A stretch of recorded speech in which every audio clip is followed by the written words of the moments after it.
Hi friends, তো আমরা কোথায় যাচ্ছি বলো তো?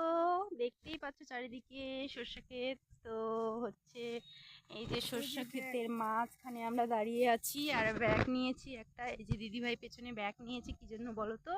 ব্যাগটা নিয়েছি সর্ষে শাক চুরি করবো, কার কার জানি না, কার কোন ক্ষেতে অবশ্যই চুরি করবো। তো ওটা চুরি করাই বলে, লোকের শাক তুললে তো চুরি করাই বলে, ধরা পড়লে জানি না কি হবে।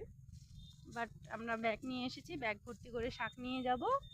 তো দিদিভাই আর আমি চলে এসেছি আজকে বাবার বাড়িতে এসেছি। বাবার বাড়িতে এসেই শাক চুরি করতে যাচ্ছি। অ্যাকচুয়ালি চুরি করবো না, জেঠুদেরই আমাদেরই শাক এখানে আছে শাক। তো দেখি ওগুলোই তুলবো কিনা জানি না। আর হচ্ছে আমরা হচ্ছে এখন হেঁটে হেঁটে যাচ্ছি, টোটো পাইনি। তো একটু লেট হয়ে গেল। আর বিকেল মুহূর্তটা কত সুন্দর লাগছে, আর একটু মাঝখানে গেলে আবার একটু সুন্দর লাগবে।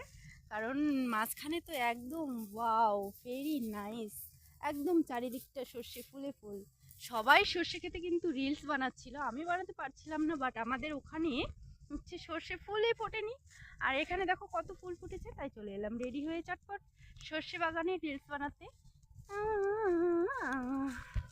তো চলো দেখা হচ্ছে রিলসে গিয়ে। Tata, bye bye, love you all.